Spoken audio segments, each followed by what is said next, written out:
That right there is actually the money honey. So I'm not going to get any luckier. Just won 50 coins, which is about half of that. Anyway, I'm much over here to grab my MPX right here. Still got the laser on it. Oh, by the way, that's America right there. And I live here. Anyway, BB8 said he's not being in this video because the last one only got 8,000 views. I don't blame him. So yeah, he loves the MCX, but he said that if, these were his exact words, if I think he's gonna waste his time making a video that only gets 8,000 views, I'm out of my mind. Okay, that's what he said. So anyway, hopefully this one will do a little better. You're looking right here at the shorter MPX, and we're gonna be doing a longer MCX. So let's just get this party started. Very good packaging. Oh yeah. This SIG comes packaged exactly the same as their $2,000 firearms. In this video, we're going to run the HPA version of this gun with a 3,000 PSI regulated tank. So these are actually CO2 powered with these 90 gram or 88 gram CO2 cartridges, and you'll get over 200 shots with those. But CO2 does have its limitations, namely the temperature. The more you pull the trigger, the colder it's going to get, and that may affect your velocity a little bit. So sorry about the shadows, everybody. BB8 usually does my camera, like he does all the lighting and everything, but like I said, he's not here. So I got 2 boxes. I believe for the kit that I'm about to show you, it's around $99. Whoa, I got 3 boxes. Oh, I got 4 boxes. Okay, this right here is basically going to mimic one of these. A little something like this. So this is an Air Venturi, basically a CO2 to HPA adapter. So you screw that in. By the way, the MPX MCX comes with a quick start guide. So if you read that, you'll be able to know all the basics. Okay, right here is the, you're going to put this on the end of your HPA tank, and that's going to be your buttstock. Pretty nice. Okay, and right here is an aluminum 13 cubic inch, 3,000 PSI tank, and it's regulated. So your gun's basically going to be regulated. That means that it has the same pressure for each shot, whether the tank is empty or full, just as long as it's above that regulator pressure. And right here is your 1/8 quick disconnect Foster fitting. So you just hook that up directly to your air pump or whatever. Hand pump. You can get a $40 hand pump to fill this. So you can see it's going to be 3,000 PSI. I believe that is like 200 bar. That's cool. As well, you guys, it looks like we have a nice protective cap right here. So try not to lose that, but that's cool. So I got 2 protective caps right here. And that just helps you when you put this on and you drop your bottle, you know, it won't chip the side right here or dent it. So good to keep those on, but just let me show you how to put this together. I'm going to screw this on right here. So that knurled end comes in handy right there, but just screw it on like that, hand tight.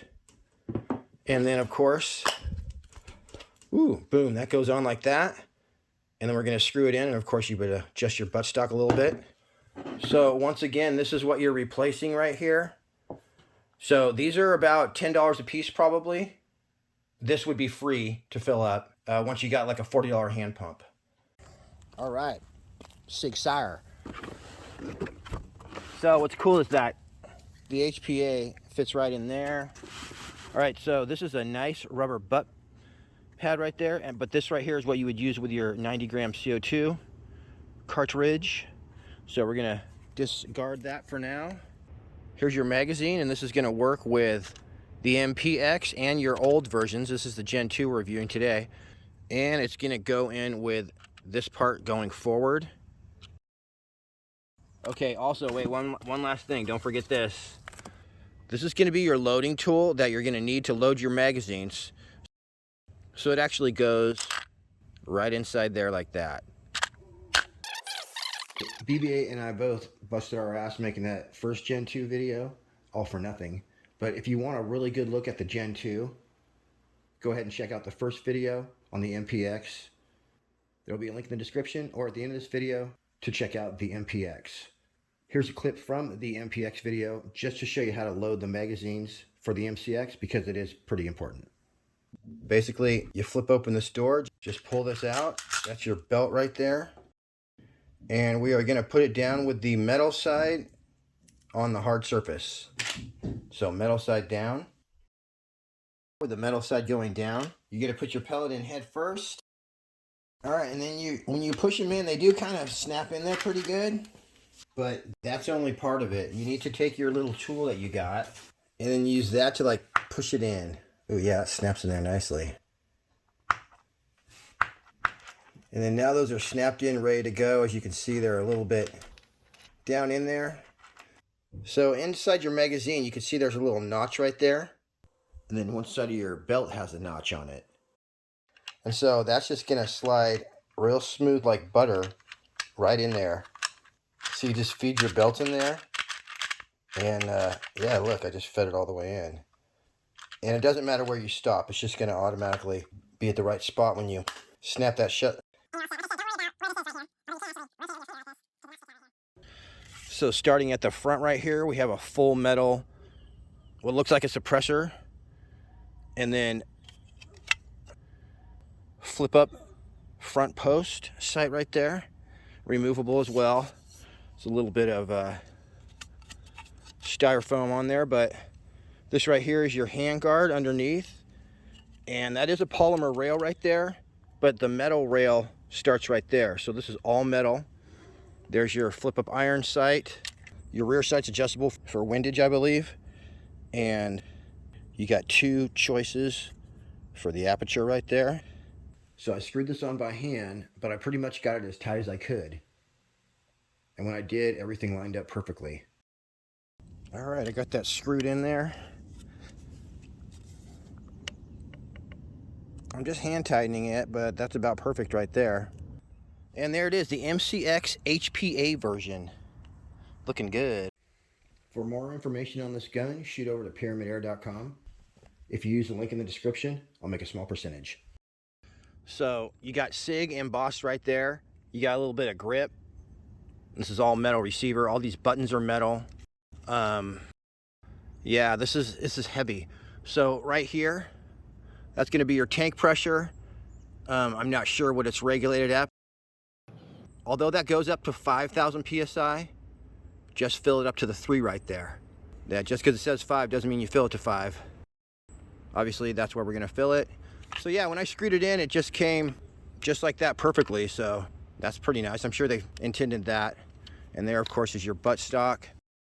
It's nice and solid. It's not going to like twist around or anything unless you press it pretty hard. So yeah.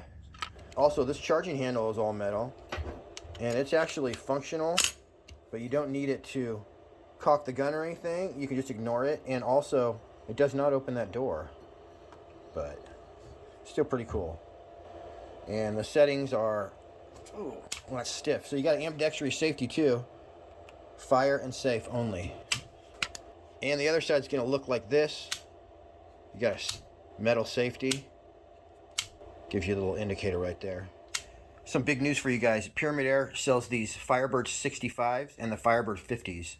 These 65s, some of you know I made a couple Firebird videos. They were super cool, and they sent me 100 of them. Okay, 10 packs, baby. So they're just too loud for my yard. When I shoot them off, it sounds like a propane tank exploded. So anyway, a little too big for my yard. But I'm going to go ahead and tape one of these on and shoot one. Apparently, if you have a softer background, it makes it a little quieter, but trust me, you can't count on that. These are actually a couple that I missed in the forest, so I'm going to like tape them on. All right, check this out. I want to sight in for 10 yards with my laser, okay? So I'm going to put this little surprise right here and then go on the other side and put this exactly there. So if like I was shooting with a buddy or something, he would have no idea. So whoever hit this, there'd be a big surprise.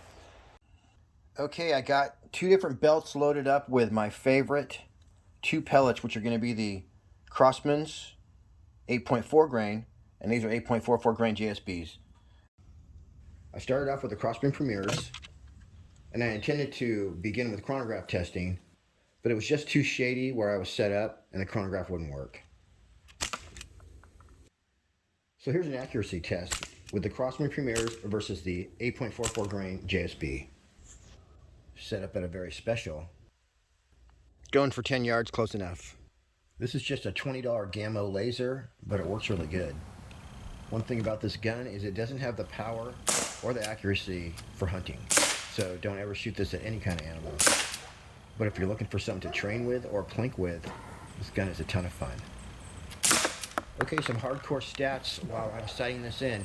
Now this comes in 177 caliber only, but if you want this gun in 22 caliber, it's actually called the Virtus. It's just a little bit more, but it comes fitted with a PCP and it's got 22 caliber and a little higher FPS. So these have 30 round magazines, semi-automatic. The Gen 2 has a new flat blade trigger, as well as an improved pistol grip, M-lock handguard, so there's M-lock slots along the handguard. The Gen 2 buttstock is improved, has a manual safety. The barrel length on this longer version is 18 inches. So it's an 18-inch rifle barrel, and the overall length on the MCX is going to be 35 inches. All right, guys, now I'm going to hit that Firebird target, the secret one. It weighs 7.35 pounds, which is a teeny bit heavier than the real thing.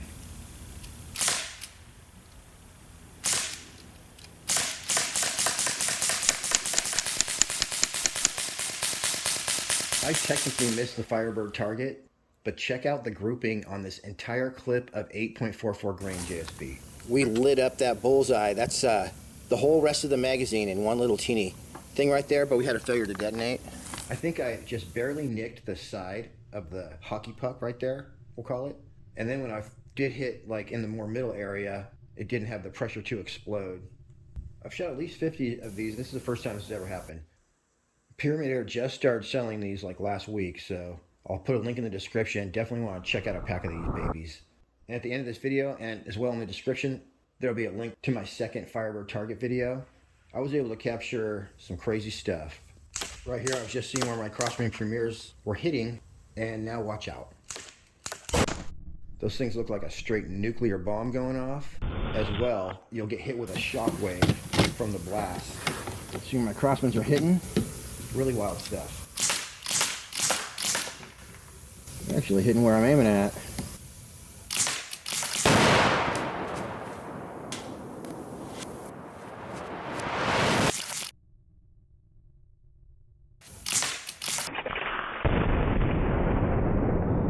And as usual, at least one neighbor did come over to check on me, but he actually shoots himself, so I gave him a pack of Firebird targets. Look at the box, you guys. It's in smithereens, like all over. Shredded. Hey, everybody okay back here? Box like lost his whole front. Whoa. Can you believe this, you guys? It blew the 2x6 in half. Oh, that is awesome. And here's a replay from a slightly different angle.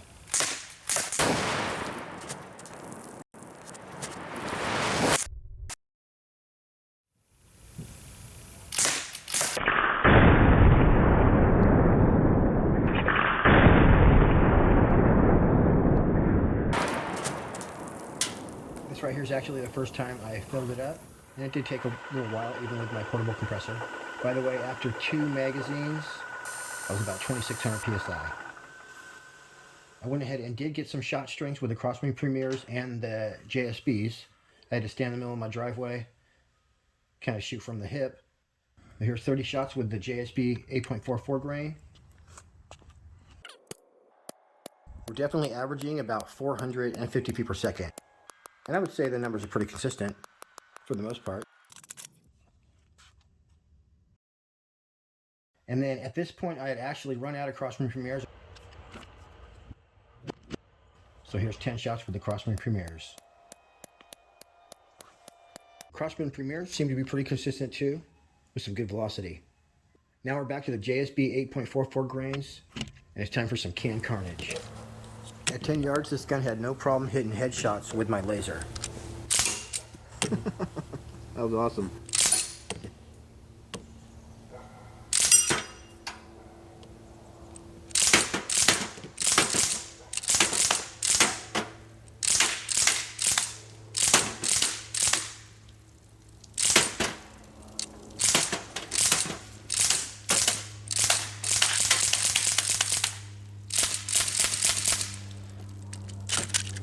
And this was my last full clip of crossbeam premieres. But I think they had better energy transfer than the JSBs.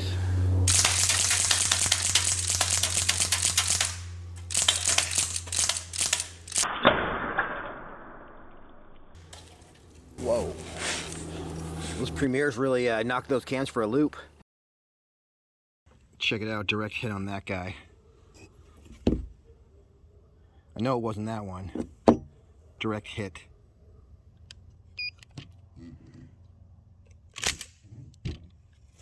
£1 3 ounces, not too bad. I was grabbing the MCX from the shed over there. Are you guys catching that? Yeah, you can actually see the laser beam. I can see it on the bush right there. It's going all the way out. Alright, it's element helix time. I went ahead and took my iron sights off right here. And these are actually, those nuts right there are 5/32s Allen key size. Alright, you guys, I got my MCX all kitted out. And I just wanted to say about this gun, I think it's actually more cool with the HPA bottle on there as far as looks. And also, I put an entire clip in a 1-inch hole at 10 yards with the JSBs. So that was without a scope. This is going to be fun. Let's do this. Alright, exactly 10 yards away. Time to sight in my Funky Fresh scope. We're on, my helix has a parallax. Goes down to 10. I think it may even go down further than that, but we got the 10-yard parallax. That's why we're nice and clear. 8 magnification. Nice big field of view. And, oh, we're close. I like that. Ooh, maybe we're sighted in.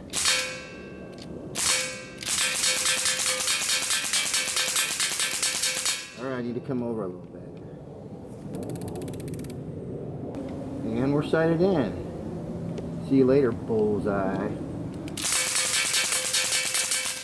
Shoot out the star, baby. Alright, I got 30 shots. I think I can get rid of this bullseye.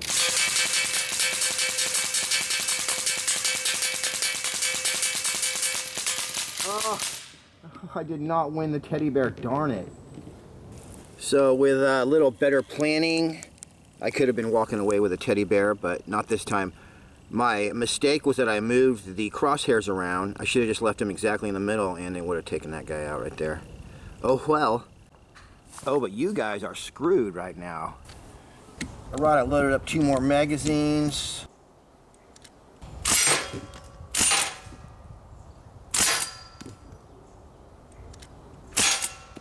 Gonna take care of those guys, and now let's stretch it out a little farther. Look at this guy right here. Quite an interesting wound right there. Alright, that should stay focused. See if I can hit this guy in the head.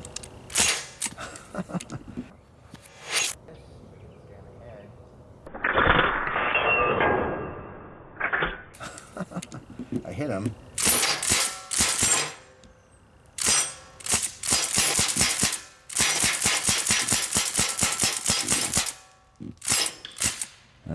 He's not going down. And now I'm set up at a very special 21 yards away. Just gonna get a quick sight in, and then I'm gonna basically see how this thing does against cans at 20 yards. All right, looking good. We actually have forest fires in the area. So close that we were like on a 3-minute evacuation a couple nights ago. So that's actually smoke in the air, not fog. Wow, you guys, that is awesome. Whoa, look at that. Yeah, we just have to come over a little bit. We're looking really good.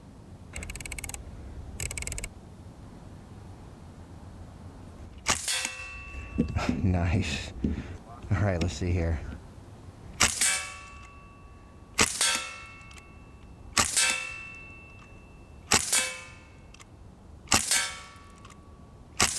Yeah, we're sighted in. Maybe come over a teeny bit. I was supposed to be shooting that magazine slowly, but it's super hard to resist dumping the magazine on this gun. So here's just a mag dump as quick as I can once I'm officially sighted in.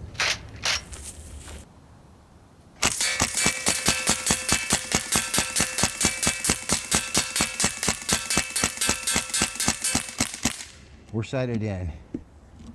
Now I want to see if it was any more accurate if I pulled the trigger slowly. All right, now I'm going to shoot slowly and see what happens. 21 yards, JSB 8.44 grain.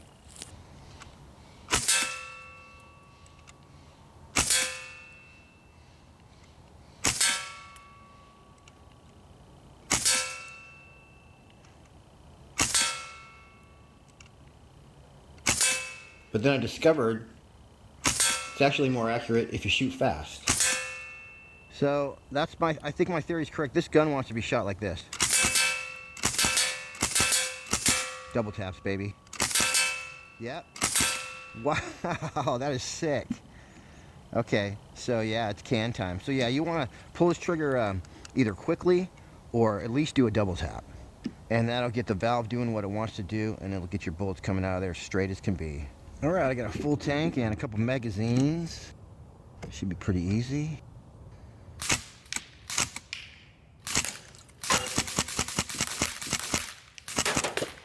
Oh, that was cool.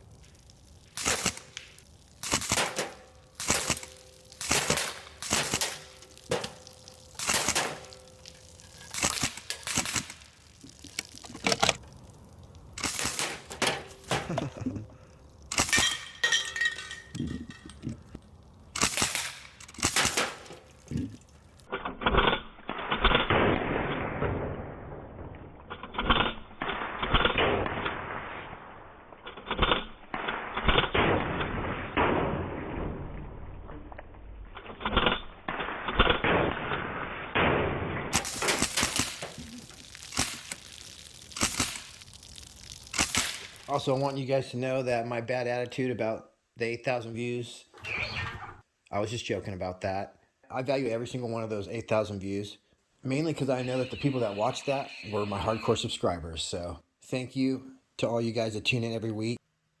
I'll make an airgun video for you folks anytime. If BB-8 wants to be a jerk about it, that's his deal. And if he wasn't so hard to work with, they would have used him in The Mandalorian. But instead, he's sitting at home with me. All right, it's time for me to get out of here. Once again, thanks for tuning in. Happy shooting. We'll see you on the next one.